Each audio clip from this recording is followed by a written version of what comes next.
days in so far. How has practice been this week? Wasn't great yesterday.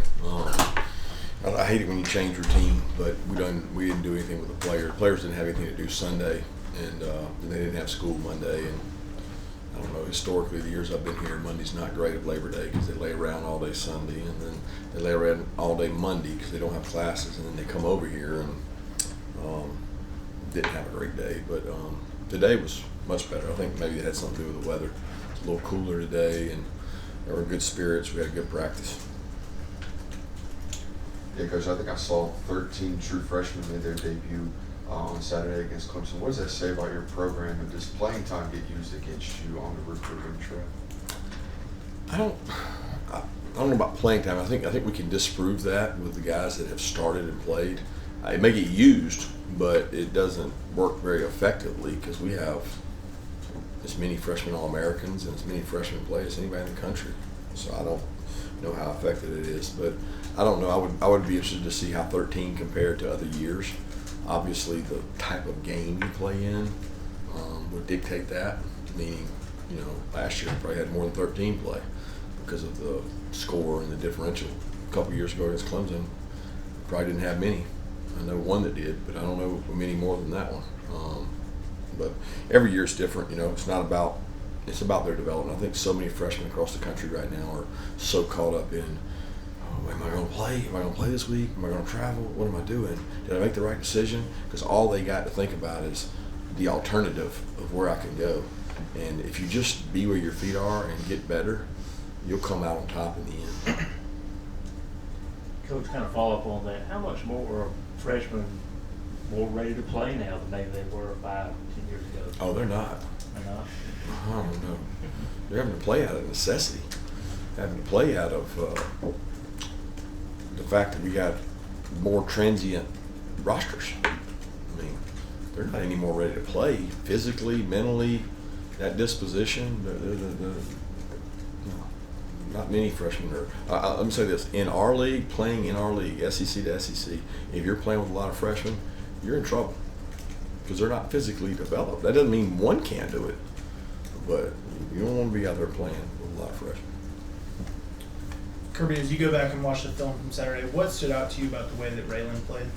I haven't gone back and watched the film from Saturday since like Saturday night. That game's over and done. I'll speak about Raylan, but I can't tell you the first thing because I'm on and popping to the next one. Raylan worked really hard in camp. He had some struggles with cramping, and he wasn't able to finish some practices, and he missed a little time, not really injured, just not being able to finish it up. And I thought that hurt his stamina in camp. And then the last week, he started playing better and better and better in practices, and then that carried over a little bit into the game. I think he's much more confident in the scheme. He's seeing things well. He had some nice plays Saturday. He's a really good athlete. Yeah, to kind of just follow up on linebackers, you talked a lot about how offense has changed, playing more in space. How has that changed how you recruit, I guess, inside linebackers specifically, as much as they have to play in space, cover tight ends, everything like that? Yeah, it's a premium now it probably used to go, size, speed, toughness, keys, and now it goes speed, intelligence, space player, size, toughness. It just changes the order because it's a priority to have length.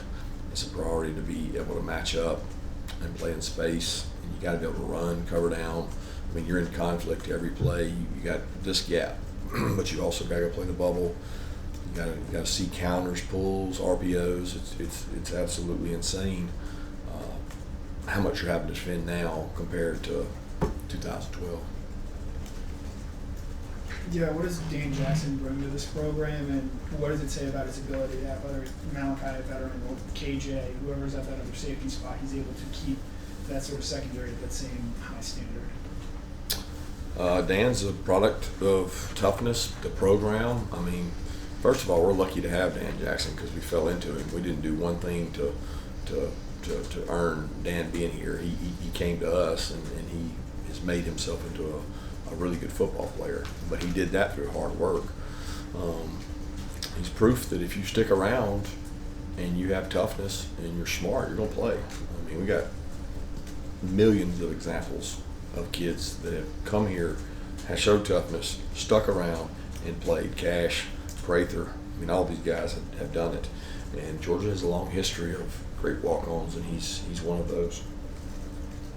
Coach, I was wondering how Jordan Hall is doing now, and then Xavier McLeod about his progress. Yeah, they're both doing great, man. They were running today, flying around sideline like this, just running, not practicing, but running, straight line, cutting. I'm fired up. I know it was Sunday or Monday. I looked out my office, and the 2 days run together because of Labor Day. But Jordan was out there smoking it across the field, and excited. He was up 5:30 in the morning, game day, rehabbing on his own, beat Ron in there, riding a bike in Atlanta. I mean, he is a different dude when it comes to rehab. He has attacked it and dove all in. I think he's probably a little ahead of McLeod. McLeod's dealing with a different muscle tissue type injury, and he also hasn't really ever had a significant injury. So, but they're both pushing. I wanted to ask you about non-conference games. I know you play Georgia Tech every year.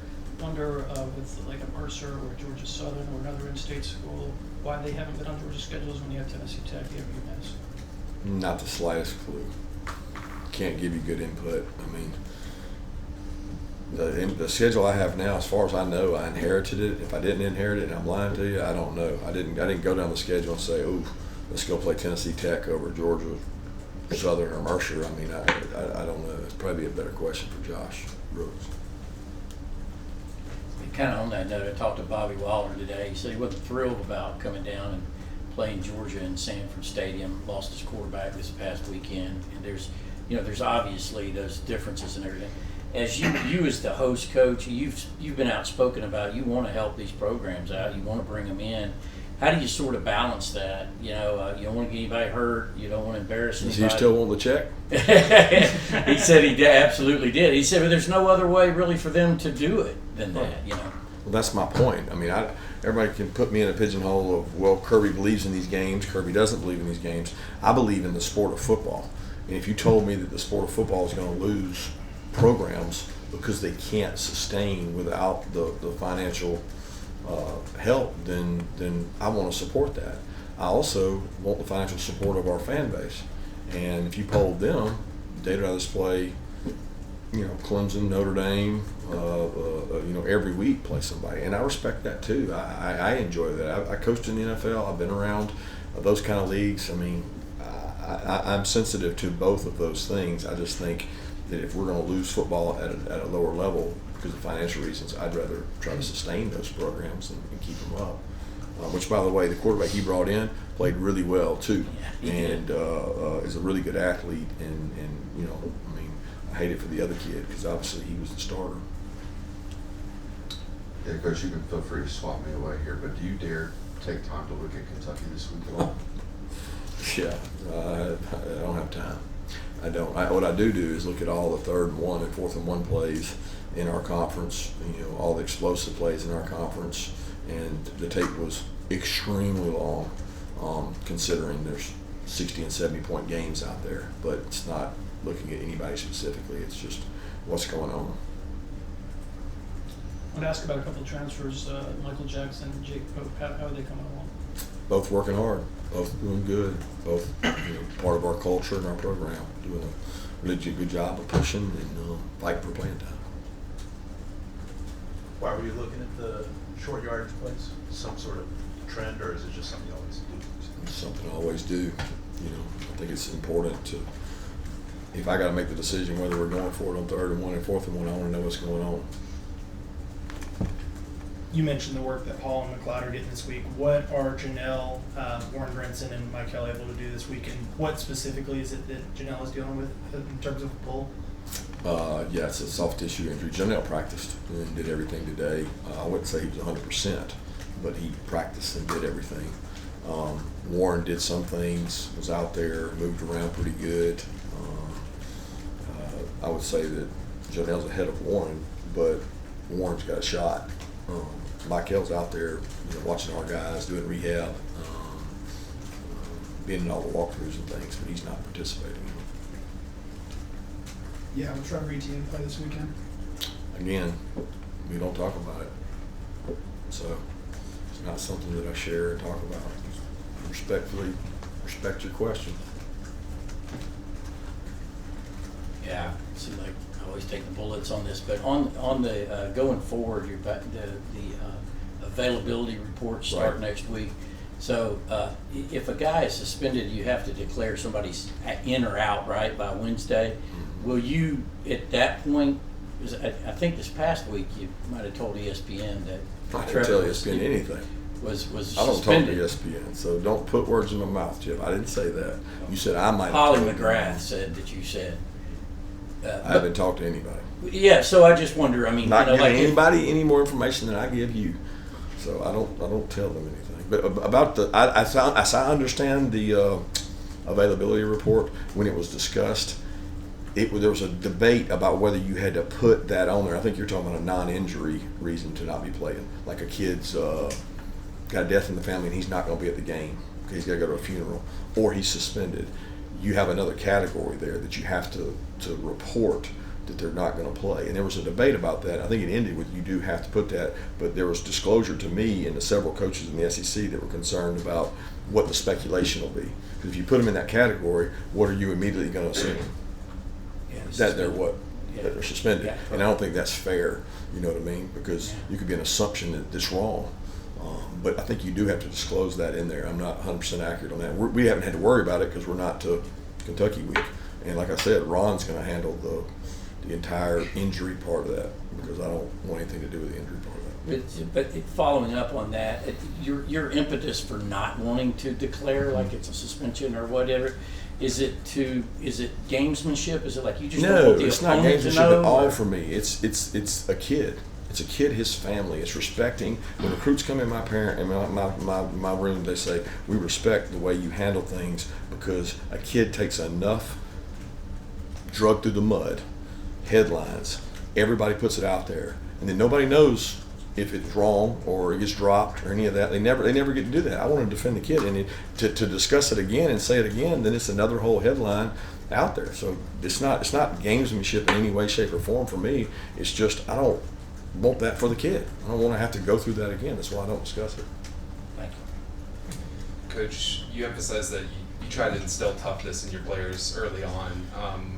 Were you pleased with what you saw from your freshmen in terms of toughness against Clemson? I don't know. I didn't see. I mean, had a couple freshmen go in and get knocked off the ball. I mean, so no, I wasn't real proud of that. But I had some guy. I don't know that a freshman got to show toughness. Okay, there was not enough snaps. I mean, what freshman took the most snaps? KJ Bolden. He didn't have to show a lot of toughness. He wasn't up there in the trenches, and he had some nice tackles. He had some nice plays, but he didn't have to show toughness. Nate Frazier had some nice holes and made some nice cuts, but he didn't have to show toughness. So, I mean, I respect your question, but I don't know how to answer it because I don't know that our freshmen had to show toughness.